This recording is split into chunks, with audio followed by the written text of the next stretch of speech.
This is the wrecker, Josh Price, and you're drinking with Mose.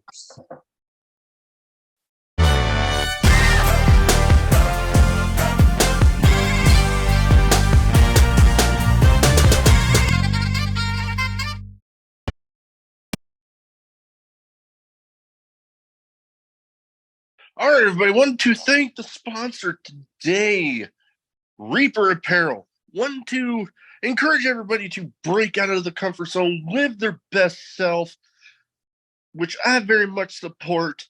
They got great apparel, hats, shirts, beanies, hoodies, all that good shit. Be sure when you go on to reaperapparel.com, use the code DRINKIN for 10% off your order. Let's fucking go. Everybody, welcome Drinking at Mo's. Big Mo here. Be sure YouTube, like, subscribe, comment. That YouTube algorithm is a pain in the ass, so all that stuff helps out with it. We're on pretty much anywhere you can get your podcast today. I have with me one of the guys behind Destination Pro. How you doing? Busy and tired. I can imagine. I know a lot of the guys I know down here, when it comes to their weekends, is pretty much all filled up. My in-ring stuff right now is still on hiatus. I won't be cleared for a while. But just living regular life, getting things set up for Destination Pros, keeping me quite busy. Oh, I can imagine. I know I have as far as in-ring stuff, I know that can,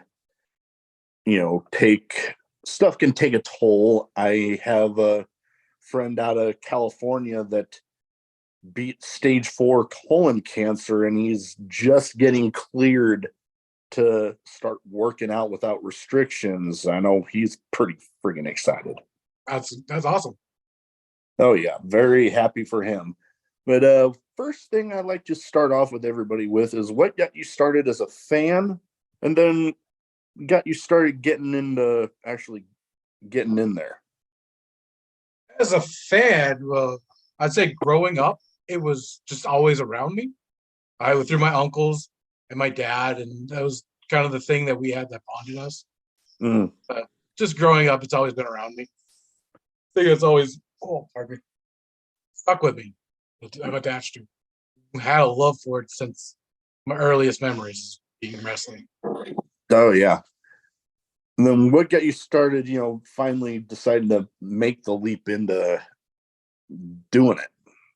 I have a strange brain that just told me that's what I'm going to do. There was no other option for me, man. Like growing up, the other things I liked was a radio DJ or a comic book nerd. And I'm not that talented at drawing. I'm okay. And radio DJ, I live in Northwest Minnesota. The market's not great. So pro wrestling has always been the thing. Oh, yeah. Especially up Minnesota. I know they have a good scene. I believe, I'm not sure if you were at Fully Loaded Wrestling in North Dakota when I only ever got to go to one show there. I'm not sure if you were on it at the time, but they did one of their double weekends where I think one was in Fargo and one was just across the border in Minnesota. Oh, would that be Detroit Lakes? Yes. I was on that show. That was actually the first time I ever wrestled for you. A funny story about that. I wrestled that weekend with a sprained spine. Ouch. That was terrible. Yeah, because I remember that weekend in particular because I had talked to the guys that ran it, and I still occasionally talk to them, and I was like, some of the shows they ran were probably a little bit too far of a drive for me doing it by myself. They were normally stationed out in Minot. So yeah, Minot. Yeah, I was trying to remember one of the other towns they did a lot in. And then I'm like, you know what? Fargo would be doable. So when that show came up, I forget which one of them they offered since I was making the drive by myself, that I could be the special guest ring announcer for the Guns and Beer tag match that first night. Hmm? And I was just like, you're telling me I can be in the ring with a microphone? Yes, please. Sounds like them. Oh yeah, it was a fun time. Good Lord, I remember the after party and getting hammered and wandering up as somebody was singing karaoke, not even thinking I was gonna really sing any of it. But before I know it, one of them shoves a microphone in my face, and there I am drunkenly singing "She Fucking Hates Me." And it's a good one if you're doing karaoke. Oh yeah. Although I will admit, for me to get up and do karaoke, I got to have a little liquid courage in me. I'm in the I, same boat. I can't do that shit sober. But Yeah, I'm surprisingly shy outside of the ring, so people are quite surprised. that is very much so me outside of the podcast. Not as shy as I was before the Navy. Good Lord, I probably wouldn't have been able to get up the nerve to even do anything with the podcast before the Navy, but Navy kind of beat that out of me. But first thing I kind of like to, I want to get into here is what got the idea rolling for Destination Pro? Because I know you mentioned about, the in-ring side of things for you was going on a little bit of a hiatus. So what got Destination Pro coming from that? So I live in a town in Thief River Falls, and what we have around here for like quality wrestling shows is few and far between, basically nothing. The shows I would say are quality is like Time Bomb, but that's even in Grand Forks and Fargo. So nothing here, and they're more of a like like late teenagers, early 20s. Yeah. It's that kind of wrestling. Thief River doesn't have something like that. So I thought, why can't Thief River have a little more of a family friendly kind of version of that? That It's makes kind of sense. a family, man. Yeah, And since the wrestling that Thief River would get is like, the most embarrassing indie show you've been to, where it's insulting to half the people call themselves wrestlers. And then I'm going, well, me traveling around and seeing some talented people in like quality events, and then being up in my area and be like, this is what they think I do. I'm like, God, I need to do my best to help change that around here. And then Thief River is also, since it's it's a growing town. Like we've got two big factories. They've got quite a few jobs, and it's got a college, a community college. But there isn't a lot of entertainment. Like there's a barn, or like a barn dance, or like something for adults to go drinking at, or for kids to go goof around at. There's nothing for both of them. And I was like, man, pro wrestling is the best thing for that, because you have the drinking, you have the music, and then the kids get the action and the characters, like, and then you just put it together, and it's a blast for everyone. Oh, it very well can be when you put a show together, right? I know here in Omaha area, one promotion's on a bit of a hiatus, understandably so. Yes. Other one, I got nothing but good things to say about them, because hell, the guy that runs it officiated my damn wedding, so I got nothing but great things to say about them. Then there's another one here in the area that, like you said, I went to one show there and I left early. Ooh. Like, two of my friends had a match, and I was like, it was really bad. But then I'm like, you know what? I'm here for them, so I'll stick around, congratulate them after their match, because I had a good feeling they were going to win. And then I'm going to go home. Yeah. Yeah, I've But had a few people like, oh, I was at the bar and they had this really crappy ring in the back of a yard. I'm like, yeah, that's not quite really what I do, man. But as long as you had fun, I guess. oh yeah, no, and you bring in quality people, get the good Yeah. matches going. Like you guys was reading through, and I've just been able to, in doing homework, get to watch some of the matches that you guys have on. Like, there's been posted on Facebook and YouTube, but Yep. some of the talent you guys have been bringing in, they're like Blair Onyx, great female talent, doing great things. Another person that I actually have some familiarity with through the friends of mine over at Warrior Wrestling out of Chicago, Storm Grayson. Oh yeah. Although little bone to pick with him there, he's aligned with Frank the Clown, and that guy annoys the shit out of me. Don't know him personally, but I assume you're not the only one. Yeah, I got invited down to when they went to St. Louis, and he was having a little bit of a thing there with Athena. She's switched names, so it was kind of. I'm still getting kind of used to it a little bit, but the moment she walked in, you can hear him kind of in this high pitched scream just run off, and I'm like, "What the fuck just happened?" Yeah, I can say this: Storm is a great talent and a great person to deal with. I don't know about the people he associates with himself. That's on him this time. Oh yeah, no, you cannot take the talent of that guy away from just because of associating with Frank the Clown, but Yeah. that's whatever. But then a couple other guys that you had in there that, if you're a fan of independent wrestling in the Midwest, you know of these guys. Well, heck, the last three that I really had on the list: Eric Cannon, Darren Corbin, and a good buddy of mine, Duke Cornell.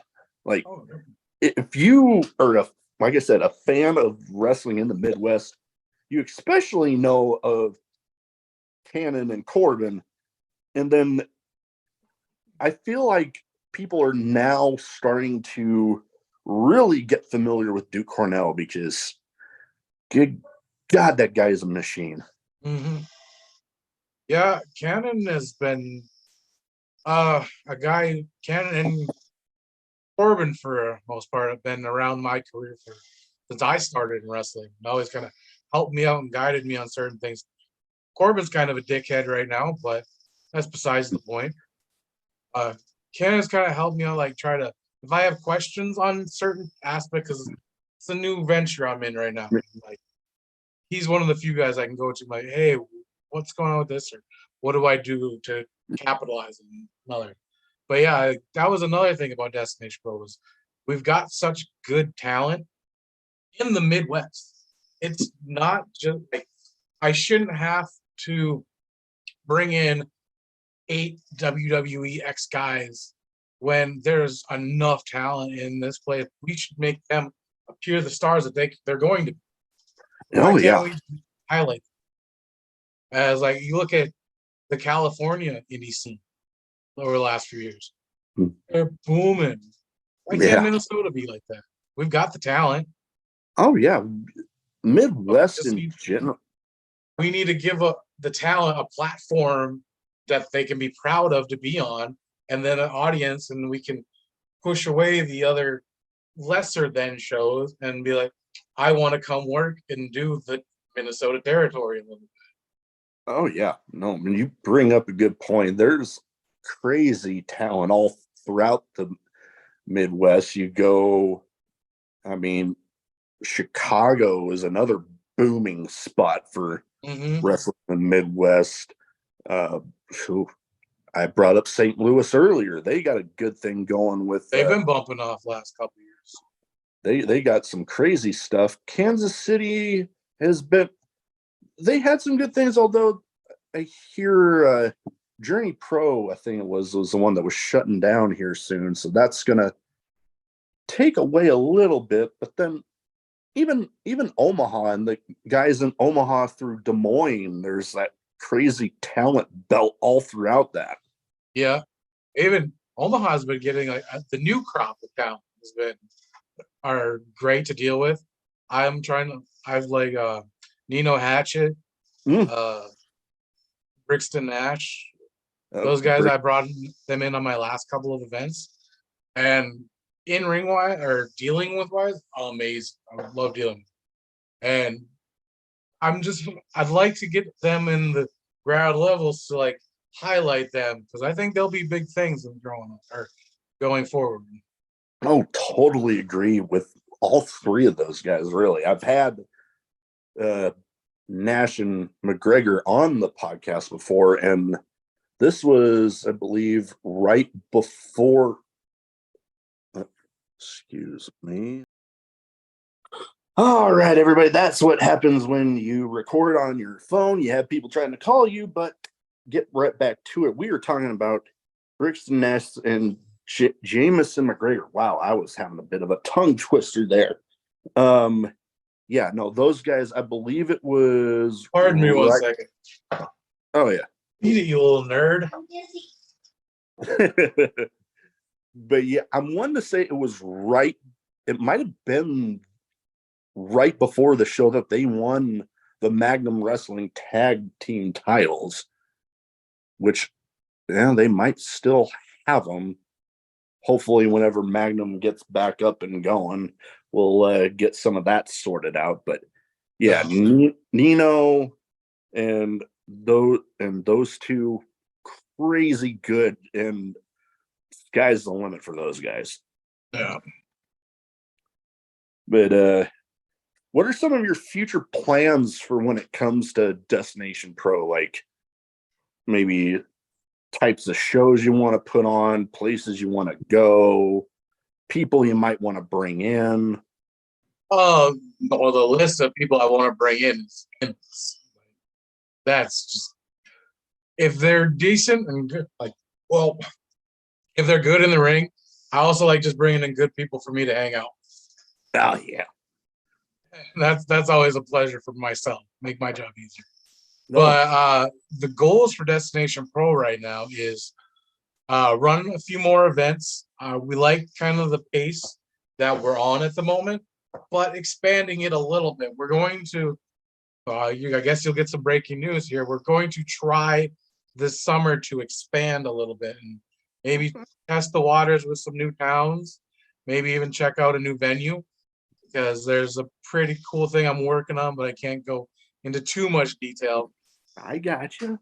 But other than that, there's this place in Thief River called an old auditorium, and like Minnesota wrestling, everyone goes back to AWA. But actually, it's a building AWA used to run. Mm. So my goal is once we kind of have this locked in even more, and we expand a little bit, is to eventually try and do something really big at that auditorium. But that would be something pretty killer. I mean, especially with the history the place has with the promotion that, people that consider themselves wrestling historians will look back on the history that place has with the AWA. Yes. And I know Minnesota wrestling, and we already talked about the amount of talent you could bring in, so I can understand how, talking about, a list of people you might want to bring in can be kind of endless. And also a good thing of, having people in there that, you can, hang out with before or after, because, as they always said, some of the best business in the wrestling industry was done, after at the bars. Half the reason I got booked anywhere, people like hanging with me. Yeah, I know. More stories I had from that fully loaded trip where, drinking alongside Eric Cannon, now the guy now going by Warhorse, person now going by Ruby Soho. Mm-hmm. That was something else. Like I remember when she first went to WWE, and I'm like, holy shit, I remember meeting her before this. But I know you guys have advertised an event out in April. I'm wanting to say out in April 15th. April 15th. How's that one coming along? Right now, we just finalized the card.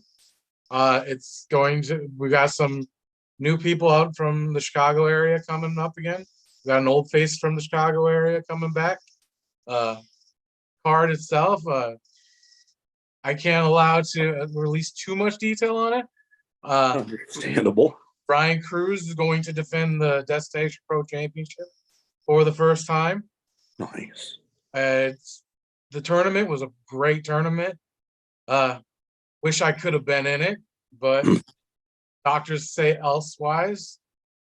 And yeah, it's going to be a hell of a card in April. Like each show we have is something I look to try and mix it up, but continue. Like people like NDS are known with our audience, and then Duke Cornell known with the audience. Like Slater couldn't make it in December, but will be back in April. We've got a good. Another thing that like with Destination Pro is, some people think with how we do our events quarterly, they may forget certain talents, but our crowd, if you stick out, they remember you. And the Snake Pits built up a fan base later. When he got sick on the last event, we had to pull him. I had so many people be like, "Oh, we love Slater." So all that means, like, even with the irregularity of the time, they stick out and remember. Our audience remembers them. So they're not the spoiled indie fans where they're like, "Oh, we're gonna get the best wrestling every month." No, they grow attachment with the ones they like, and the added bonuses is the matches are awesome. That is true. You get some places where the shows don't happen every month. Well, you might have some people worrying about, oh, are they really going to remember this person or that person? If you put, like you said, if you put on a good show and really stick out to those people, that's going to make every time those shows do happen that much more special. That's another thing I think is so kind of special with our crowd is they're the best way I can describe it as a modern version of an old school crowd. Like they very much appreciate like the high athletic wrestling, but they love the characters too. They haven't seen the same matches 80 bazillion times. It's new up here to them. And like you say, a good quality product. Like people walk in the door and then they see the lights, see everything going on. They're like, "Oh, this is awesome." So it even feels like more of an event. We're drinking, we're having fun, music's playing, lights going. They get to interact with the wrestlers. Even though in the street fight, Riley Jackson decided to use a kid as a weapon. Luckily, the mom was super cool about it. So yay on that one. Oh yeah, no, and I can imagine that kid had stories to tell for forever, really. Always gonna look back on like, dude, I remember the time I got used as a weapon in a match. Yeah, even on that event, we had a dad. Him and his kid come to every one of our events, and he reached out to me prior to the event saying, "Hey, it's my son's birthday coming up. Would you guys mind doing something? Or like, would you be interested in doing something?" We're like, "Man, you support us all the time. Hell yeah." He's like, "Oh, will it cost anything?" No. I mean, bad business move on my part, but I'm also a dad and know that's a good moment for your kid. Like, let's get the crowd to sing him happy birthday. It's a fun thing. Oh yeah. Oh no, and while short term it might have been something, but you think in the long term, the memories that kid had of saying happy birthday to at a show, and he's just going to be talking about it and like, oh man, we need to go again, and then if you they go bring look more people. if you look on the Destination Pro Instagram feed, there is a picture of him in the ring with us and the biggest smile, and that's awesome. I'm definitely going to have to go take a look at that, because I have an image in my head and I can just see that smiling from ear to ear. Yeah. That's well, I have a category that I like to kind of round off things with. I use it with every guest. Well, except for Warrior, because I've had them on so many times now. But one of them's a bit of a random question category where some might be wrestling related, some might not be. You answer how you see fit. First off, craziest in-match moment. Craziest? I got speared into a lake at a bar show. That was interesting. Huh. The barbed wire board I'm not a fan of, but I can say I did it. Yeah.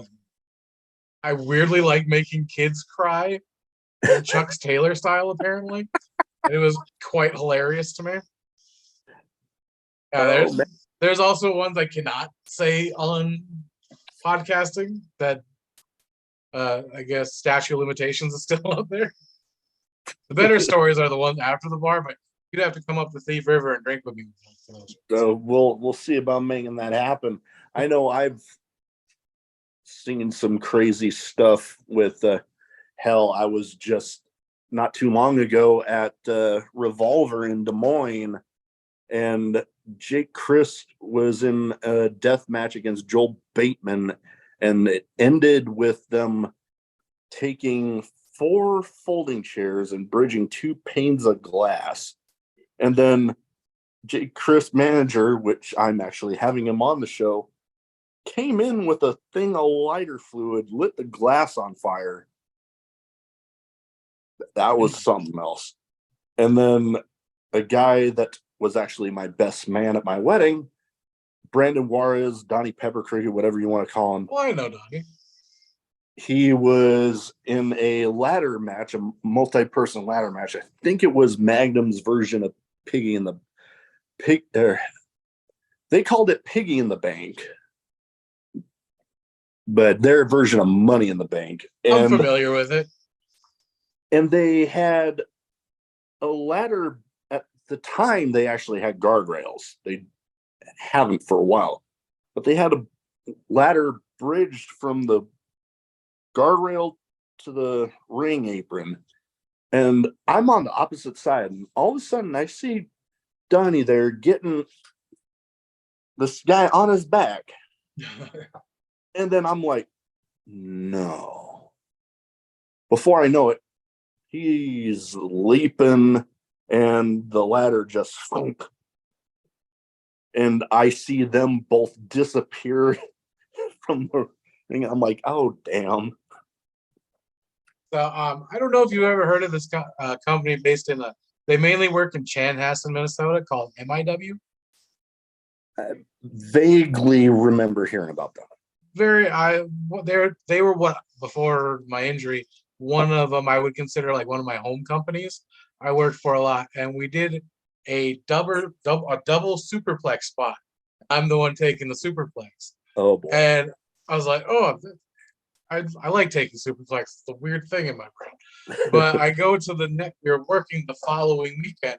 I come up and the owner's like, you owe me 2 boards. I'm like, what? You broke 2 boards with your body. Damn.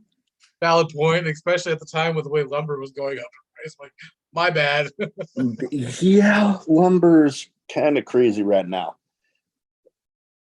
Everybody has certain things they like to have with them on road trips. Indie wrestlers traveling the roads up and down.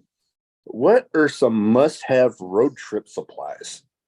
Oh man, so before last year, I was a cigarette smoker. Mm, I'm almost to a year without having a sober cigarette. I got to get past that drinking one, then I'm good. mm, But so pack cigarettes because I've always been stationed in Defer. It's my home base. Like my baby sister or half sister, when she was 5, lost her father. So I was raised to take care of your family. So me moving to a more reasonable location like Minneapolis area for bookings, yeah, I'll eat the miles. I'll do the driving from there so I can still be around for her. And so I would drive 5 hours one way, 5 hours back. I have 2 kids myself, so I like to be around as much as I possibly can. yeah. So cigarettes, just chain smoking, like I would be a chimney. Uh, then energy drinks, obviously, but then I realized you do a certain road so much, Netflix and your cell phone is as long as you know there ain't no deer on that road, you're fine. You know? Not Oh, the God. smartest thing, I would say do it everywhere. Helps Yeah. break it. Oh, yeah. No, Uh, and definitely around these parts, you get out in some of the more rural areas, you're definitely having to watch out for them damn deer. yeah, it's like Highway 10 or 59 to 10. I can do it basically with my eyes closed. I'm like, I'll throw it on, no big deal. We'll be and Vicks vapor rub. Kind of like I shoot some up the nose right Mm. before I go up there. I'm like, all right, I'm awake. I can breathe a little bit. So that was a remedy at a past job of mine where we worked with kids with severe behavior issues. Like it was a locked facility attached to a hospital, Okay. and good lord, so, without going into all the gory details, there were some kids that would absolutely flip out to where they get locked up, and they would. And I've been in there with some. They would literally strip down and just start smearing shit all over. And if you had to sit in there with them, they would bring you some of that to just get under your nose so you, like wouldn't. Murder your nostrils. Yeah, because good lord, there were times where some of those kids got bad. Like you'd be going to leave and it would be wafting down the hallway and like I'll go that way. Yeah, but that's like hopefully they get the proper help and the medications and stuff. Oh yeah. Myself, my wife and I, we have both of these. We have 2 dogs, an English bulldog and a Great Dane, and we got 3 cats, 2 of which she had before I even met her. Would you consider yourself a dog or a cat person? Oh, dog. 100% dog. Oh, totally. Cats suck. Ooh, I prissy bitches. I'll definitely consider myself more of a dog person. I we got a Great Dane puppy that she is just attached to me right now. Uh, I'm surprised she isn't laying on the floor right next to me. But there is one cat that she has that we have that he seems to love the hell out of me. Like literally, I'll be getting ready for bed, laying down, and all of a sudden he'll just hop up right on my stomach and like lay his head on my beard, and I'm like, hello. we have an Aussie. Is it Aussie Hellier? It's like mixed. It's an Aussie Hellier mix thing. Well, for the longest time, they couldn't get me to agree to finally get an animal, and my wife finally broke me down to it. I was like, fine, but the dog is technically my wife's and my children's, but I reserve the naming rights. Other than that, it's all theirs. And so it got named Muda because I am a giant Great Muda mark. Oh hell yeah. Yeah. Hold on. Let's see if my little great Muda corner thing here. Ooh. Yeah. So I have the coolest dog name ever. But now weirdly, I'm so like the dog's attached to me. He comes and hangs out with me. Like right now, he's in my wife's working office, so he's stuck in there. But other than that, when I get home, he's jumping like Aussie Hellier's got hops, dude, like crazy hops. Oh yeah, our Great Dane puppy, she's getting bigger every day, and I joked with my wife one time that sooner or later we're gonna have to worry about her drinking out of the sink because we've had a Great Dane before, and I would be sitting on the couch, and all of a sudden we have like an open area here with the living room and the kitchen, and all of a sudden I'd hear some lapping up water, and I'd look over, and he'd be like head down in the sink. I'm like, Forrest, get out of the sink. But yeah, we had the opportunity. Was I believe Saturday. My wife sent me. She knows what I always wanted was an English bulldog. Because British bulldogs. Oh yeah.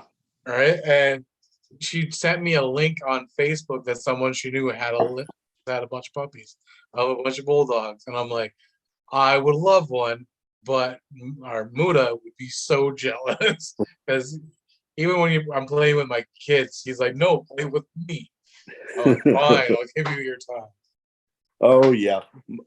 Well, we had two English bulldogs. One passed away about a week ago, but good thing with the bulldogs though, and I'll send you a link to it. My wife and I actually help out with a rescue called Lucky Bulldog Rescue, and they'll adopt out anywhere. If you're willing to come pick up the dog wherever it's at, they'll adopt it to you. Oh, that's cool. And the great thing with doing it through rescues and doing the adoption route is they cost about half of what you would get from like a breeder. So our Hellier we got actually from one of my wife's coworkers, and was the reason I agreed to it was free. I'm like, I'm not going to say I can't beat the price. And she's like, if we don't pick it up now, it's gonna go to the pound. I'm like, I will take it then. That was kind of similar to our English bulldog that we have left. He was with a friend of my wife's, and with some health issues and living in an apartment, he wasn't able to take care of him the way he should. And he knew we had experience with bulldogs. So he's like, would you mind taking him? And like, yeah, we'll do it. And he's been with us ever since. It gives me a little, hopefully, like, it makes me worried about like once I finally get cleared and be able to get back on the road. Like prior to this injury, I was gone almost every weekend. I obviously took time for my family time, but the dog really wasn't around then. So now I will also have to not just deal with these kids missing me, I gotta worry about this dog too. He's trying to push me out the door already. Yeah, no, I can imagine. And you showed a little bit of your corner there before I move on to another question of mine.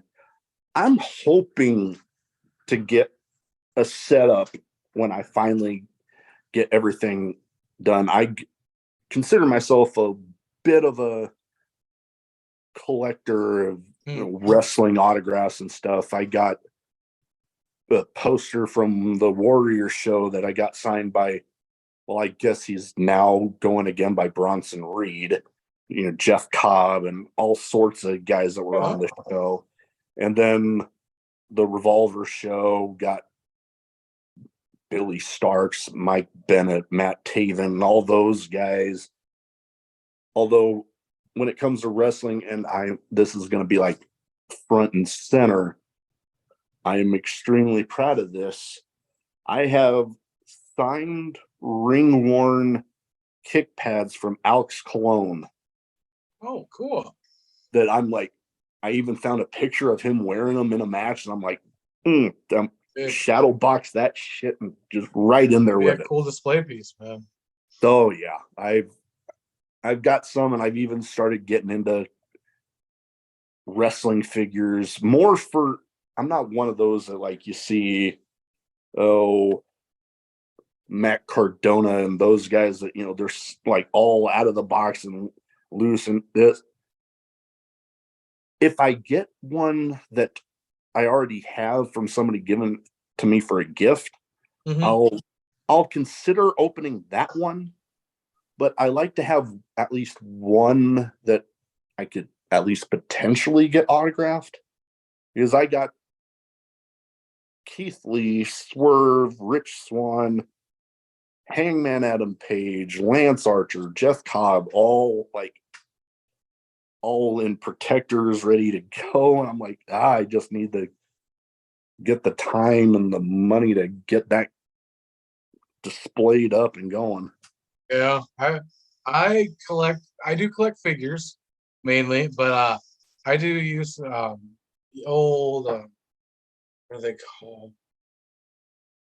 Chara Pros from Japan. I have a big shelf full of them. That was kind of like I realized once I turned 30 and was married and had kids, you can be the dork that you always wanted to be. You don't got to be cool anymore. So just embrace it. Have fun with it. I don't go out drinking anymore. I can waste my money on stupid things like action figures. Keeps me out of trouble. Oh yeah, and I've even gotten into the Funkos where I don't have as many autographed. I think I really only have the one, and I only bought that one because the guy was coming to a comic book shop here in Omaha, and my friend was like, "Hey, you want to go meet him?" I'm like, sure." And it ended up being Jason David Frank. Oh, right on. I got one of the Green Ranger Funko Pops and got him to autograph it. And The Funko plunge is not the one I've not done that one. I very much limit myself with the wrestling, Avengers, the movie Avengers. I don't do the other ones. And then I do some DC, but not much. And then Jurassic Park. Okay. I think I have all of, in the Jurassic World Dominion line, I have all the humans right now. But when I got to meet Jason David Frank, that was like right couple months before the unfortunate incident with him. And I always look back on the picture I had with him where he's literally holding the Funko after he signed it, like you see them on the TV show holding the morphin thing. Time thing. Oh, sweet. He's literally holding it like that. And I always joke around about people asking for like certificates of authenticity. I'm like, there, he's holding it. Well, you know what you could do is get a Ouija board, put that in the middle of the picture, and maybe someone. Mm-hmm. If you're into the dark arts. Not so much. I've had some. I don't know which way I believe in that, or if I don't, but I've definitely had some experiences where it sure as hell would explain a lot. Where you definitely don't want a Ouija board around.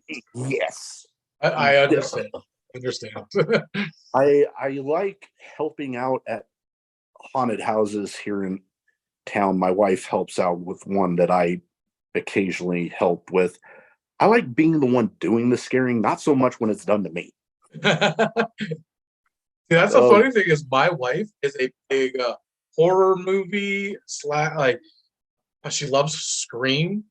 I love comedy movies. Like that's my thing. Like I don't want to get scared all the time, man. But then the last night we're going to bed, I didn't know they made a Jeepers Creepers 3. And now there's a fourth one apparently. And we put it on, and I looked at her. I'm like, "Thank you. This is the worst movie in the best way possible." It's just such terrible acting.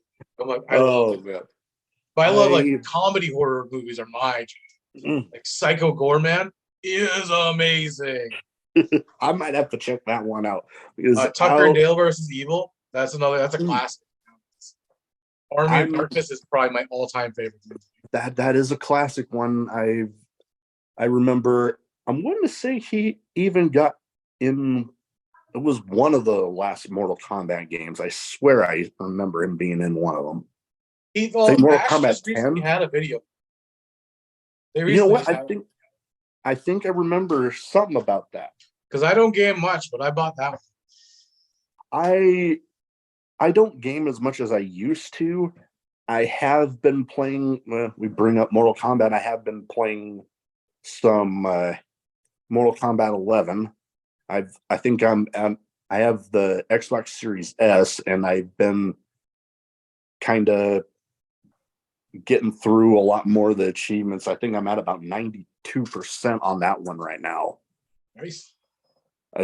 There's one. There's the only ones I have left are going to take me a little bit to get through. But another thing I have, those watching the YouTube version, I've been drinking my Spotted Cow. I got it on a trip to Green Bay, Wisconsin. And don't hate me. My entire side of my family is lifelong Green Bay Packer fans. We've been like, my mom used to live up there. I still got relatives up there. I kind of got born into it. But I finally got to go to my first game up at Lambeau, and I brought back a shit ton of this stuff. So growing up, my actual father loves the Vikings. Fucking die hard, weirdly obsessed with the Vikings. My stepfather, Packers. Me, I was a pot smoking skateboarding kid that didn't give a shit about either. So I would just, whichever one I was looking to annoy, I guess I'm the opposite guy's fan at the moment. And when my stepfather passed away, I was gifted his leather Green Bay Packers jacket. And I'm just waiting for the right time to, like, my actual dad to piss me off. I'm like, guess this is what I'm wearing from now on. I weirdly, like, athletically growing up, weightlifting was always my thing. I hung out with skateboarders, BMXers stuff. I was in that jackass generation. Actual team sports being talked to by a coach is not for this guy's head. I very just combative with that. I was in with a little bit of everybody. I remember being a lifeguard in my hometown, and little kids left their bike there one time, and they hadn't been back for a while to get it.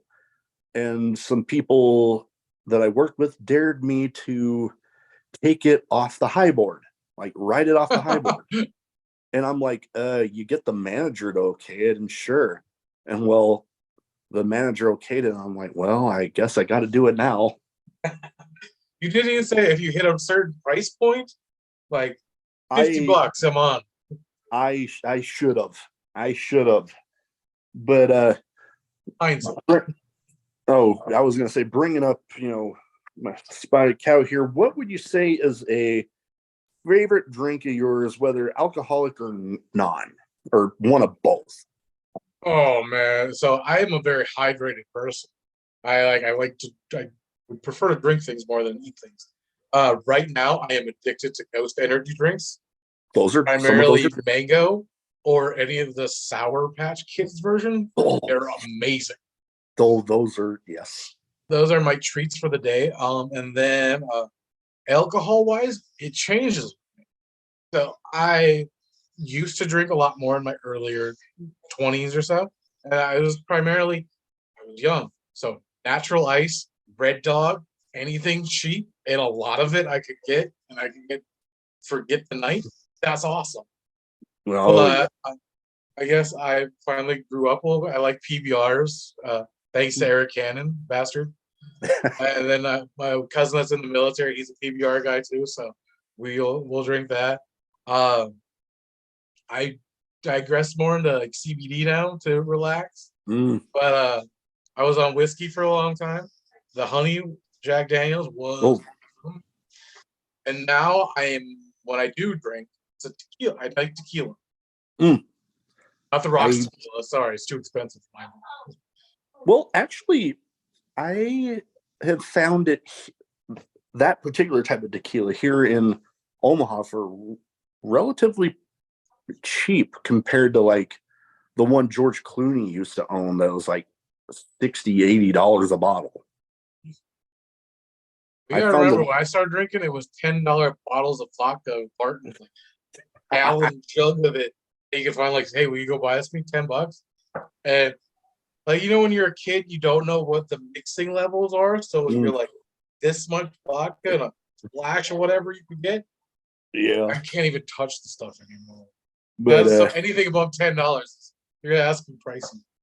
No, I get you there. And you bring up the Jack Honey. I stumbled on this one night because I'm a bit of a Dr. Pepper fiend myself. Ooh.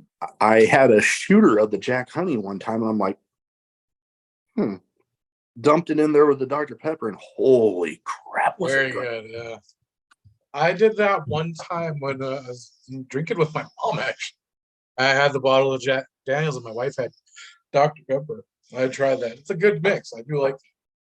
Oh, yeah. And another good mix, I know there's a name of it that it's escaping me, but I ended up having it on my honeymoon was where I first started having it, where we went on an Alaskan cruise and they had one of these robot bars where like you pressed on this like iPad looking thing and you're like, okay, mix this, this, and this. And then the robot did all the Nice.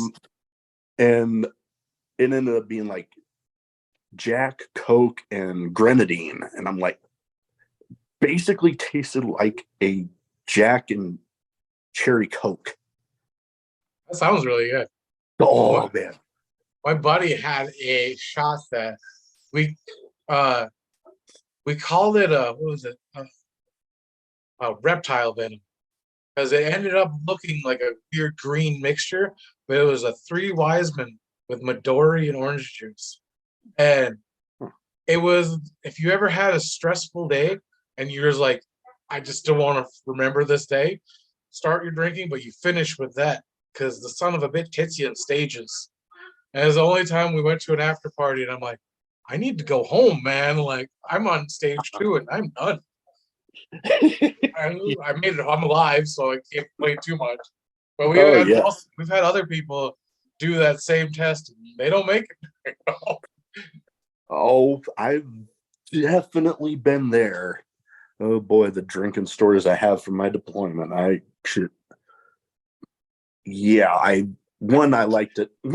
will share one that I like to tell a lot of people. We were in Singapore, and my friends and I, you had to apply for staying off the ship overnight in a foreign port. And we went and we got absolutely hammered. Like, we paid for this upgrade to where like there was a guest with only this upgrade bar. And most of the people, they go up, grab one, maybe 2 at a time. We'd be grabbing 2 or 3 at a time, going up multiple times. And yeah, I remember we got called back to the ship early, and it was around midnight, and I was the unfortunate one to sleep right by the room phone. And I kid you not, I don't remember any of this. I got told about it after, but they were like, oh, we need you back here by midnight. And we're midnight. It's already midnight. I can't be in 2 places at once. Guy hung up on me. Anyways, everybody has, and I've asked this question to a lot of people. Well, a lot of people have different advice for those wanting to get into wrestling. What would you say is your best advice for anybody wanting to get into wrestling? Do not rush into it. I rushed in. I got trained on a Native American reservation by a man that should not have been training people. And I had to fight for everything as good places I've gotten to. If I would have waited and actually done my education and went and got better training in places that should be training people. You can't take away starting off on the right foot, because you're already starting. There's people that start like me that just rushed into it. You are 10 steps behind people that are just starting, because their trainers are going to help them. And things that you're going to have to learn through trial and error because your trainer sucked and didn't know these things. They're being told, look at this door. And it is what it is. Like my son, my oldest, has ambitions to eventually wrestle. I told him I would get him started with basics and show him what I can, but he needs to go to an actual proper school and have crediting to it and do it properly. Learn from my mistakes. And then there's that. So find a good school. Yeah. Don't, and also there's so many things in professional wrestling. You don't have to be a professional wrestler. That is just one small aspect. Like there are the physical toll you put your body into. Certain people's bodies just can't do it. And it's not a slight at you personally, and it's just, what we do is very hard. I was very protective of the way I do, and I still got hurt. And don't take it as like, oh, they're telling me that I can't do it because I don't belong. No, people are probably telling you it because for your own safety. Yeah. There are referee positions that, man, a great referee is an amazing thing to have. Oh yeah. Even like music attendance or helping with tickets, like never feel, as long as you're contributing to the big picture, you don't always got to be a star. It takes a lot more people to make a movie than just a cast. Oh yeah. And you bring up a good point, all the different possibilities, you got the behind the scenes people, you got the commentators, you got the refs, you got the ring announcers, all sorts of different opportunities that, if you're, like I've seen so many trainers be like, give me this certain money, I'll train you no matter what. I'll get you in the ring. When the people in the ring should not be in there. It's not safe for them, not safe for the people you're putting them in there. And you are being a bad human being by saying, hey, and you're putting their people, their future, their lives at risk. Oh yeah. And it's not like you're not giving them confidence. Everyone should be able to try. Yeah. But at the same time, you need to come with a realization, like, it's not for everybody. Oh yeah. No, I've definitely, when going back to Magnum Wrestling, they held a pro wrestling boot camp a few years ago, coincidentally at the hotel that I was put in the night before I left for boot camp. So I was like, I'm gonna try this. And I even got a hotel room for the night, but that's a whole nother story. But they did some of the basics. They let you run the ropes, that take some bumps, and I'm telling you, even those simple bumps, like holy crap, I was walking funny for about a week. Yeah. Yeah. And So, then there's certain people that are just like, your body is one, if you don't have enough, like, I'm not gonna say if you're a tiny person you can't wrestle, because that it's 2023. That's a stupid thing to think of. But having some weight to your body, you basically Jerry Lynn says, every time you take a bump, it's a car wreck. And if you're my pinky, my thumb can handle it a lot better than my pinky finger. that is a good point. You have absorption. that shock absorption, that little bit of a cushion there. I mean, Mhm. obviously you don't want to be out of shape, but if you have a little bit to you, you have that. You have to have that athletic ability. Like you can't just assume like, okay, everyone says, oh, Kevin Owens, because he's got a gut.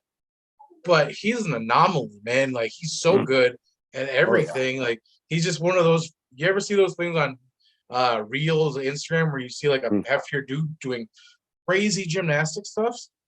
That's one in a million. Yeah. Come on, guy. Like, you know what a professional wrestler looks like. Give it a try. That's for sure. But don't just be like, oh, I'm like this so and so person. Oh yeah. How many Mick Foleys were there? How many Kevin Owens are there? But there's so many of these others. Yeah. Anomalies come and go. They don't come and go, but Oh They're yeah. few and far between. Like, and hey, I love being proven wrong. I love it. I like if I'm ever I can be kind of a hard ass on people, and I'm not mean unless I care.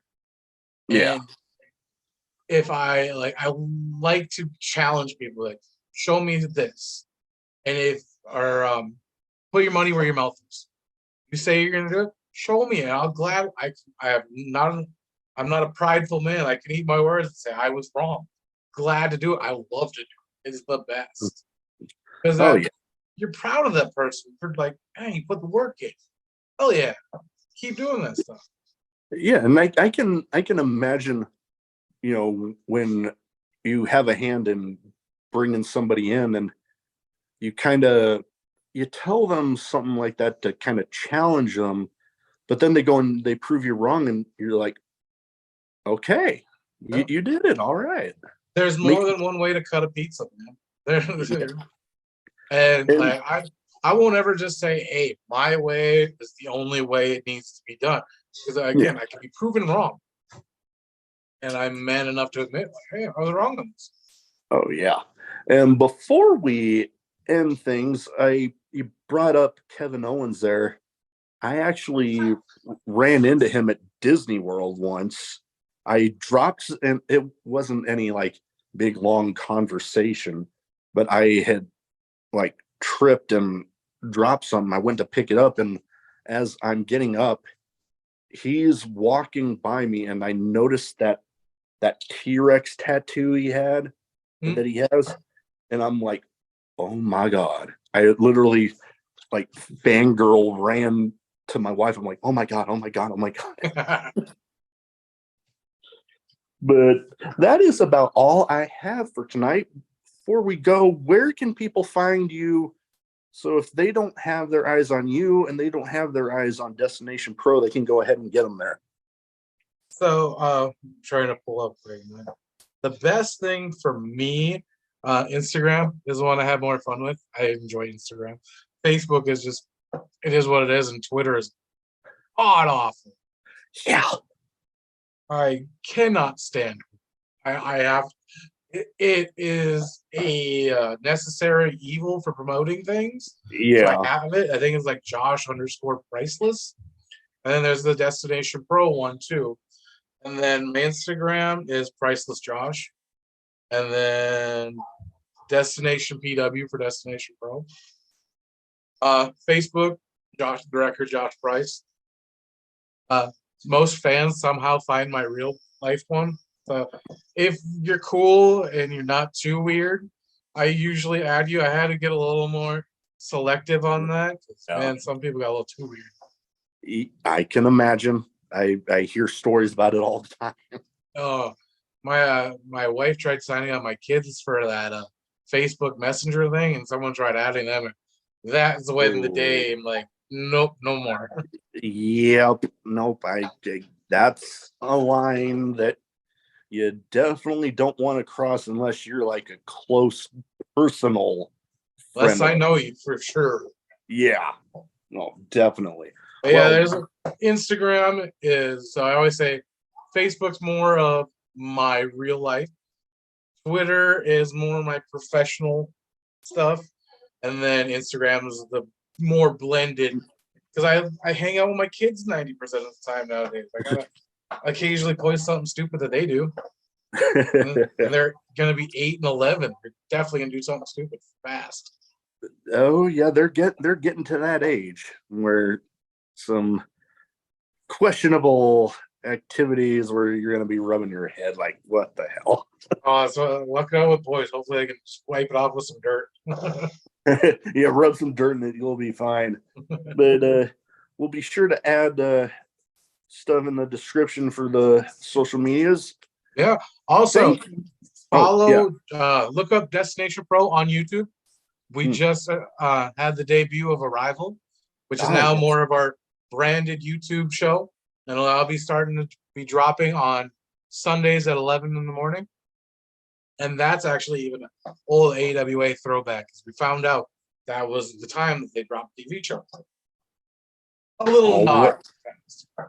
Oh yeah, no, we'll definitely add links to that in the description. Anyways, thank you very much for taking the time to talk to me tonight, and best of luck with the upcoming stuff there for Destination Pro. Hey, thank you.